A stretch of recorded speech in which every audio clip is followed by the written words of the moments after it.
દાહોદ જિલ્લાના લીમખેડાની જીએલઆરએસ શાળામાં food poisoning, 97 છાત્રાઓ ઝપેટમાં, catering agency સામે સવાલો। દાહોદ જિલ્લાના લીમખેડા ખાતે આદિજાતિ વિકાસ વિભાગ હેઠળની Gujarat state tribal education society Gandhinagar દ્વારા સંચાલિત ગર્લ્સ લિટરસી રેસિડેન્શિયલ સ્કૂલ જીએલઆરએસ મંડોરમાં ગતરોજ 2 જુલાઈ 2025ના રોજ રાત્રે 10 વાગ્યે ફૂડ પોઈઝનિંગની એક ગંભીર ઘટના બનવા પામી હતી।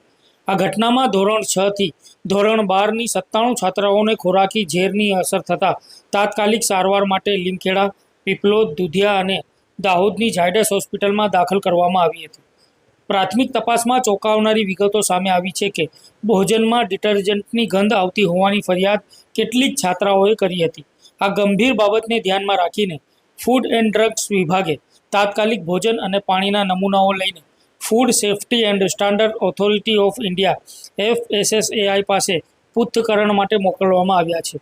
દાહોદ જિલ્લાના પ્રાયોજના વહીવટદાર દેવેન્દ્ર મીણાએ જણાવ્યું હતું કે આ ઘટના જાણી જોઈને થઈ છે કે બેદરકારીના કારણે તેની ઘનિષ્ઠ તપાસ કરવામાં આવશે। ભોજન કક્ષના CCTV ફૂટેજની પણ ચકાસણી કરવામાં આવશે। આ ઘટના પાછળ યુવરાજ કેટરિંગ એજન્સીની ઘોર બેદરકારી ઉજાગર થઈ છે, જેને 370 છાત્રાઓ માટે ભોજન તૈયાર કરવાનું ટેન્ડર આપવામાં આવ્યું હતું। ટેન્ડરની શરતો અનુસાર એજન્સીએ FSSAIના નિયમોનું ચુસ્તપણે પાલન કરવાનું હતું, જેમાં વાસી કરિયાણું, ફળ ફળાદી કે શાકભાજીનો ઉપયોગ નહીં કરવો અને ભોજનની ગુણવત્તા જાળવવી ફરજિયાત હતું। આ ઉપરાંત ભોજન કક્ષમાં ફરજ બજાવતા રસોઈયાઓને એપ્રોન, કેપ અને આઈ કાર્ડ આપવામાં આવ્યા ન હતા, જે ટેન્ડરની શરતોનું સ્પષ્ટપણે ઉલ્લંઘન દર્શાવે છે।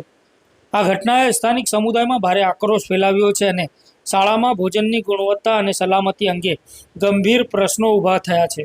જિલ્લા કલેક્ટર યોગેશ નિરગુડે આવી ઘટનાઓનું પુનરાવર્તન ન થાય તે માટે સખત પગલાં લેવાની ખાતરી આપી છે। FSSAIના નિયમોનું ચુસ્તપણે પાલન, રસોઈયાઓ માટે યોગ્ય સાધનોનો ઉપયોગ અને શાળા સ્ટાફની જવાબદારી નિશ્ચિત કરવી એ હવે પ્રાથમિકતા બની રહેશે।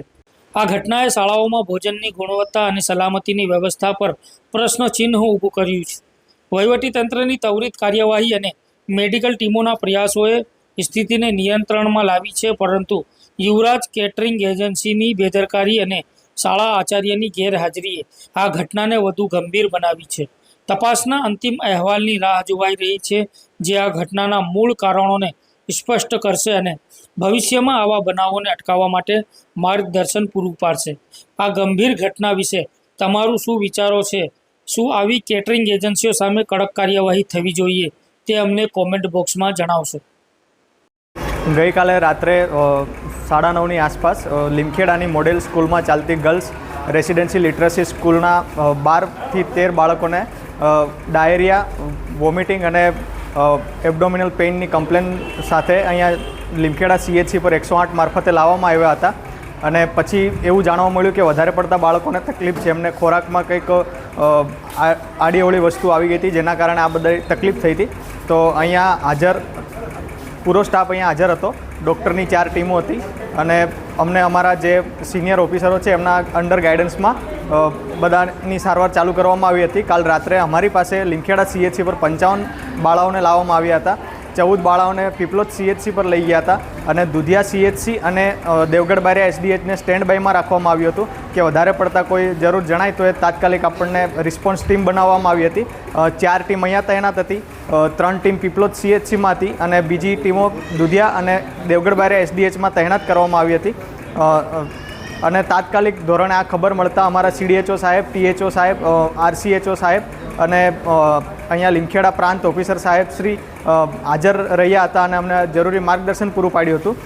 પછી આજે સવારમાં પેશન્ટોનું ફોલોઅપ લેતા કોઈ પણ બાળક એવું ગંભીર જણાયું નથી અને બધાને અત્યારે સારી સ્થિતિ છે અને જે બાળકો 8 બાળકો એવા હતા કે જેમને થોડી ઘણી તકલીફ હતી, તો એમને વધારે સારવાર માટે અને વધારે સારી રીતે સારવાર થઈ શકે તે માટે ઝાયડસ હોસ્પિટલ દાહોદ ખાતે મોકલી આપવામાં આવ્યા છે અને અત્યારે હાલની પરિસ્થિતિ એવી છે કે અમારી પાસે અહીંયા લીમખેડા CHCમાં 11 બાળાઓ છે, દુધિયા CHC પર